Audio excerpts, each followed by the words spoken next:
Hello, good morning बेटा। Now studying 12th class chemistry and हमारा जो चैप्टर चल रहा है फिलहाल वो है 5 यूनिट 5 सरफेस केमिस्ट्री। उसका एक लेक्चर हो चुका है हमारा, जहाँ पे हमने एड्सॉर्बेट, एड्सॉर्बेंट, उसके बाद sorption, desorption, difference between adsorption and absorption, यहाँ तक हमने उसको किया था। मैंने बोला था पॉजिटिव और नेगेटिव एड्सॉर्प्शन जो है उसको पढ़ने के बाद कोशिश करना कि समझ सको। अगर नहीं समझ में आया तो अब हम वहां से स्टार्ट कर रहे हैं। टाइप्स ऑफ एड्सॉर्प्शन है दो, पॉजिटिव एंड नेगेटिव। तो वो क्या होता है? Specially it is adsorption solid bye solid in solution. ठीक है, अगर सॉलिड कोई एड्सॉर्बेंट है और वो सॉल्यूशन को एड्सॉर्ब कर रहा है अपने ऊपर, तब हम पॉजिटिव और नेगेटिव एड्सॉर्प्शन के बारे में बात करते हैं। ठीक है, तो इसका मतलब यहाँ पे आपका सॉलिड जो है वो एड्सॉर्बेंट है और एड्सॉर्बेट आपका रहेगा सॉल्यूशन। एड्सॉर्बेट होता क्या है? मान लीजिए ये आपका सॉलिड सरफेस है जिसके ऊपर एड्सॉर्प्शन होना है। ठीक है, आपने इसको सॉल्यूशन के अंदर रखा। भाई आपने किसी सॉल्यूशन के अंदर, ठीक है, इसको प्लेस कर दिया जो आपका एड्सॉर्बेंट है। बाहर यहाँ पे सॉल्यूशन, ठीक है, दिस इज सॉल्यूशन। अब सॉल्यूशन हम बाइनरी मान के चल रहे हैं कि आपका जो सॉल्यूशन है that is binary and it contains two components, one is solute and one is solvent. Okay, दो पॉसिबिलिटीज है यहाँ पे बेटा। ऐसा हो सकता है कि सॉल्यूट जाके सॉल्यूशन में एड्सॉर्ब हो जाए ऑन द सॉलिड एड्सॉर्बेंट। ऐसा भी हो सकता है कि सॉल्वेंट जाके एड्सॉर्ब हो जाए ऑन द सॉलिड एड्सॉर्बेंट। ये जो दो सिचुएशन अलग अलग क्रिएट होंगी, इन्हीं को हमने पॉजिटिव और नेगेटिव एड्सॉर्प्शन का जो नाम है वो दिया है। ठीक है, होगा क्या बेटा कि ऐसा हो सकता है, most of the time it is this, कि जो सॉल्यूट है वो जाके एड्सॉर्ब हो जाता है सॉलिड एड्सॉर्बेंट के ऊपर। ठीक है, जैसे मान लीजिए सॉल्यूशन से सॉलिड गया, सॉल्यूट, और वो यहाँ पे जाके एड्सॉर्ब हो गया, तो धीरे धीरे सॉल्यूशन के अंदर जो सॉल्यूट की अमाउंट है, कंसंट्रेशन है, वो कम हो जाएगा। भाई धीरे धीरे सॉल्यूशन में से सॉल्यूट कम होगा और कहाँ चला जाएगा? ऊपर एड्सॉर्बेंट के ऊपर जाके जमा हो जाएगा। मोस्ट ऑफ द टाइम यही सिचुएशन होती है। इस टाइप के एड्सॉर्प्शन को हम पॉजिटिव एड्सॉर्प्शन बोलेंगे।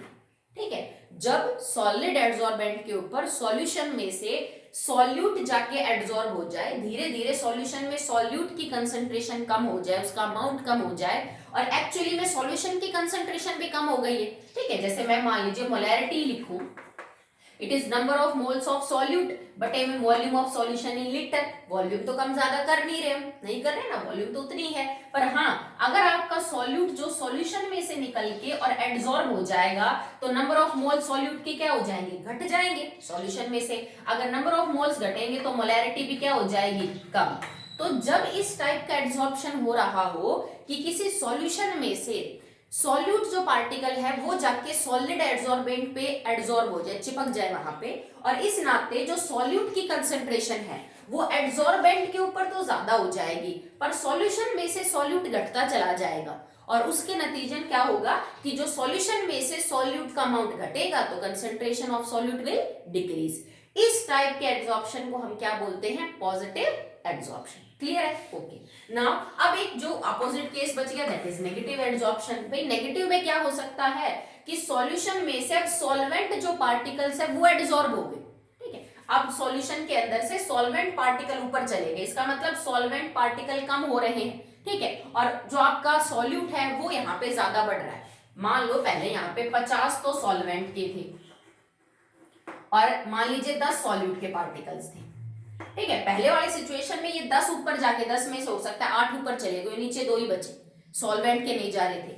अब क्या है, 50 में से ऊपर कुछ एड्सॉर्ब हो गए, सॉल्वेंट का जो नंबर ऑफ मोल्स है, पार्टिकल है, वो घट गया। मतलब सॉल्यूट का तो उतना ही है, समझ रहे हो आप कि सॉल्यूट के पे फर्क नहीं पड़ा, पर यहाँ पे जो number of moles of solvent है वो क्या हो गए बेटा? आपके कम हो गए। इसका मतलब अगर आप ये समझो कि पहले जितनी वॉल्यूम के अंदर सॉल्यूट और सॉल्वेंट के पार्टिकल मौजूद थे, अब उतनी वॉल्यूम में सॉल्यूट के ज्यादा है और सॉल्वेंट के क्या हो गए? कम। तो हम कह सकते हैं कि जो कंसंट्रेशन है, because concentration is directly proportional to number of moles of solute, ठीक है, वो आप कह सकते हो कि कंसंट्रेशन बढ़ गई है। कंसंट्रेशन क्यों बढ़ गई है? क्योंकि कंसंट्रेशन हम क्या कहते हैं, जैसे मैं आपसे ये कह दूं 0.1 मोलर NaCl और 0.2 मोलर। भाई इनमें से नीचे वाली कंसंट्रेशन ज्यादा है बिकॉज इसमें 0.2 मोल 1 लीटर सॉल्यूशन में है और इसमें 0.1 1 लीटर में है। मतलब उतनी वॉल्यूम में नंबर ऑफ मोल्स आपके जो है सॉल्यूट के वो ज्यादा हो गए, और नंबर ऑफ मोल्स आप मोल फ्रैक्शन रिलेट कर लीजिए इसको। तो यहाँ पे जब सॉल्यूट के पार्टिकल्स पहले के मुकाबले कंपैरेटिव ज्यादा हो जाएंगे क्योंकि सॉल्वेंट जाके एब्जॉर्ब हो गया, तो सॉल्यूशन की कंसंट्रेशन पहले से ज्यादा हो जाएगी, और जब सॉल्वेंट जाके ऊपर एब्जॉर्ब होगा तो इस टाइप के एब्जॉर्प्शन को हम क्या बोलते हैं बेटा, it is known as negative absorption, जो कम होता है। सॉल्यूशन में से अगर सॉल्वेंट एब्जॉर्ब होगा then it is negative absorption, concentration of the solution will be high. अगर सॉल्यूट ऐड होगा तो उसको हम बोलेंगे पॉजिटिव एब्जॉर्प्शन, और concentration of the solution should be low. Okay, अब एक इसका एग्जांपल कर लेते हैं, अक्सर आपको यही एग्जांपल मिलेगा, वो है concentrated KCl solution, okay, in blood charcoal. Concentrated KCl solution with blood charcoal,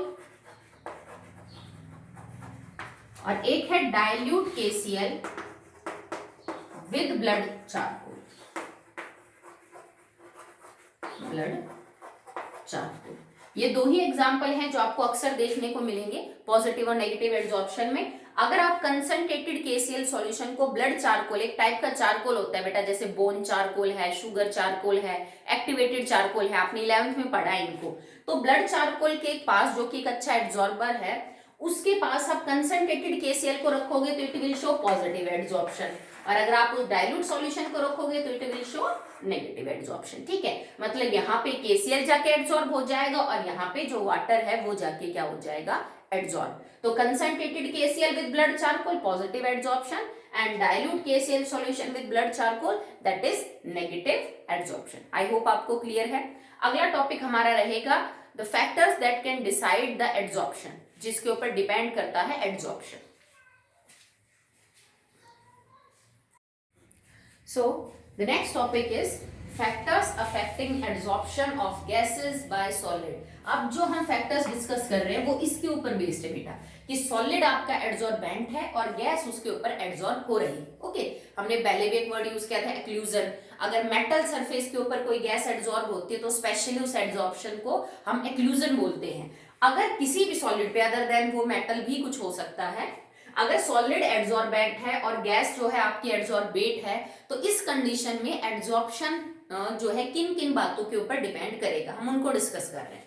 so number 1 is nature and surface area of adsorbent. भाई जिसके ऊपर एड्सॉर्प्शन होगा उसका नेचर, उसका सरफेस एरिया दोनों ही डिसाइड करेंगे कि कितना एड्सॉर्प्शन होगा, ज्यादा की कम। अब ये देखा गया है कि मान लीजिए जैसे आपका जो सॉलिड सरफेस है वो निकिल है और इसके ऊपर मैं H2 का एड्सॉर्ब करवा रही हूँ। एक जो आपका सॉलिड सरफेस है दैट इज Pt, हम उसके ऊपर H2 का एड्सॉर्ब करवा रहे हैं, और एक मेटल मान लीजिए टंगस्टन है, हम उसके ऊपर H2 का एड्सॉर्ब करवा रहे हैं। ठीक है, मैंने तीनों सॉलिड लिए, सेम एड्सॉर्बेट ले लिया आपका, बाकी सब कंडीशन सेम है, पर जो सॉलिड सरफेस हमने लिया है वो अलग अलग है, मतलब मेटल जो है वो अलग अलग है। तो तीनों कंडीशन में same amount of hydrogen gas adsorb नहीं होगी, किसी में कम होगी, किसी में ज्यादा होगी। तो इसका मतलब एड्सॉर्बेंट क्या है, उसका नेचर क्या है, वो डिसाइड करता है कि कौन सी गैस एड्सॉर्ब ज्यादा होगी और कौन सी कम होगी। ओके, निकिल हाइड्रोजन को भी एड्सॉर्ब कर लेगा तो वो some amount of carbon monoxide को भी कर सकता है, SO2 को भी कर सकता है, पर हर गैस का अमाउंट वो बराबर बराबर एड्सॉर्ब नहीं करेगा। Different different adsorbent adsorb different amount of gases. ठीक है, तो इसमें कोई स्पेसिफिक नहीं है कि अगर ये 1 ग्राम करेगा तो ये भी 1 ही करेगा, ये भी 1 करेगा, अलग अलग हो सकता है। ठीक है, नेक्स्ट है सरफेस एरिया।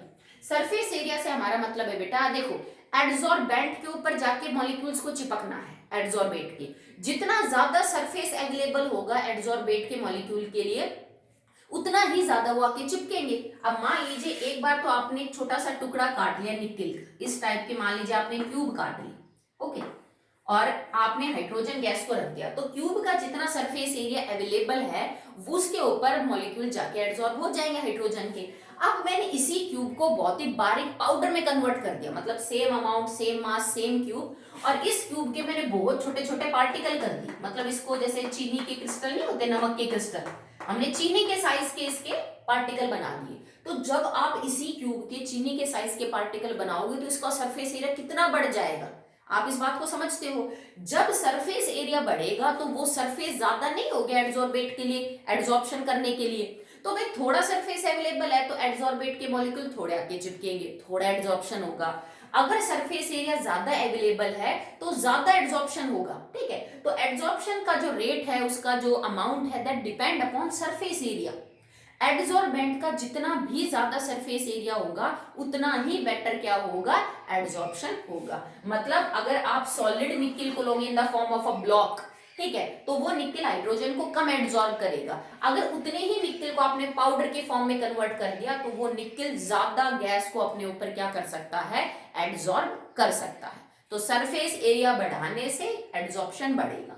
मान लो इस क्यूब के मैं दो ही टुकड़े करूं, पाउडर ना बनाऊं, जैसे इस क्यूब के मैंने दो छोटे क्यूब बना दिए, ओके, दो छोटे क्यूब सेम, इतना हमने ज्यादा कम नहीं किया कुछ भी, एड्सॉर्बेट एड्सॉर्बेंट, ठीक है। और इसी क्यूब के मैंने दो छोटे, तो सोच के देखो इससे ज्यादा इन दोनों क्यूब्स का सरफेस एरिया होगा। तो जितने पार्टिकल छोटे होते जाएंगे उतना सरफेस एरिया बढ़ता जाएगा। दैट्स व्हाई जो एड्सॉर्बेंट होते हैं सॉलिड, वो हमेशा पाउडर फॉर्म में लिए जाते हैं ताकि बेटर काम करें। उतना ही निकेल, उतनी ही कॉस्ट, उतना ही सब कुछ, और उसने कम एड्सॉर्ब किया गैस को। उसी निकेल को हमने पाउडर फॉर्म में कन्वर्ट कर दिया तो उसने बहुत ज्यादा गैस को एड्सॉर्ब कर लिया। तो हम हमेशा जो सॉलिड एड्सॉर्बेंट होता है उसको फाइन पाउडर की फॉर्म में लेते हैं इन केस ऑफ अगर आपको गैसेस को एड्सॉर्ब करवाना है तो। आई होप आपको क्लियर होगा। चलिए नेक्स्ट बात करते हैं about the nature of adsorbate. अगर एड्सॉर्बेंट सब कुछ डिसाइड कर रहा है तो फिर इसका मतलब एड्सॉर्बेट भी इंपॉर्टेंट है भाई, वो भी डिसाइड करेगा कि उसको किसके ऊपर एड्सॉर्ब होना है। नेचर ऑफ एड्सॉर्बेट, ठीक है, कोई भी जो गैस है वो किसी भी एड्सॉर्बेंट के ऊपर सेम अमाउंट में या फिर अलग अलग एड्सॉर्बेंट पे सेम अमाउंट के अंदर एड्सॉर्ब नहीं होती। जैसे मान लीजिए एक मेरे पास अमोनिया है, एक बार मैं इसको चारकोल के ऊपर एड्सॉर्ब करवाऊं, एक बार मैं इसको सिलिका जेल के ऊपर एड्सॉर्ब करवाऊं, और एक बार मान लीजिए कि मैं इसको करवाती हूं ऑन द मेटल सरफेस, कोई भी मेटल सरफेस मान लीजिए,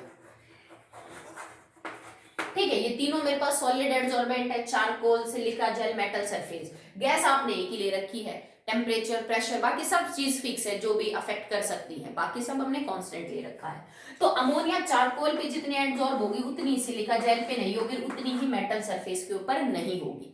मतलब पहले वाली कंडीशन में मैंने आपका एड्सॉर्बेट सेम लिया था, बेंट अलग अलग कर दी थी, ठीक है। एड्सॉर्बेंट मैंने अलग अलग करके आपको बताया था कि वही जो गैस है वो अलग अलग अमाउंट ऑफ एड्सॉर्प्शन दिखाएगी।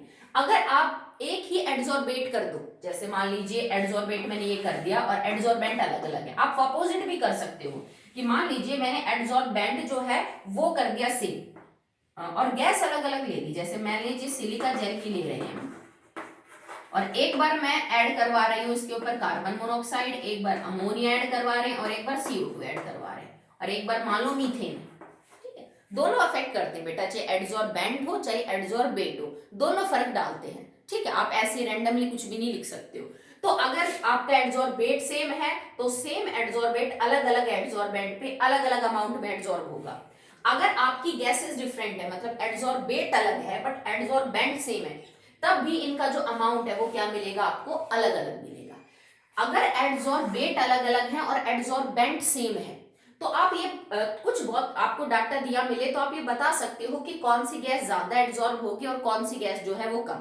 जैसे मान लो मैं एक डाटा करूं कि हर गैस मैंने 2-2 ग्राम ले ली, 2 ग्राम 2 ग्राम 2 ग्राम, टेम्परेचर कांस्टेंट कर दिया, टेम्परेचर इज लाइक 298 केल्विन, मैंने प्रेशर को फिक्स कर दिया दैट इज 180 कि बाहर का प्रेशर 180 है, टेम्परेचर 298 केल्विन है, और मैंने सिलिका जेल ले लिया और सिलिका जेल का भी अमाउंट मैंने क्या कर दिया बेटा, फिक्स कर दिया कि मैंने 10 ग्राम सिलिका जेल लिया। एक बार 10 ग्राम सिलिका जेल को 2 ग्राम मीथेन के कांटेक्ट में रखा, सेकंड वेसल के अंदर same 10 gram silica gel 2 gram SO2, 10 gram silica gel 2 gram ammonia और 10 gram silica gel 2 gram carbon monoxide, और उसके बाद चेक किया कि कौन सी सिलिका जेल ने किस गैस को जो है वो सबसे ज्यादा एड्सॉर्ब किया, मतलब जो सबसे ज्यादा एड्सॉर्ब होगी उसका वजन सबसे ज्यादा घटेगा, ठीक है, वेसल के अंदर वो कम बचेगी, ज्यादातर वो एड्सॉर्ब हो जाएगी। तो हमें एक बात पता चली कि गैस कौन सी ज्यादा एड्सॉर्ब होती है और कौन सी कम होती है, इसका रिलेशनशिप गैस के क्रिटिकल टेम्परेचर से, ठीक है, and that is very important. आप इसको याद करेंगे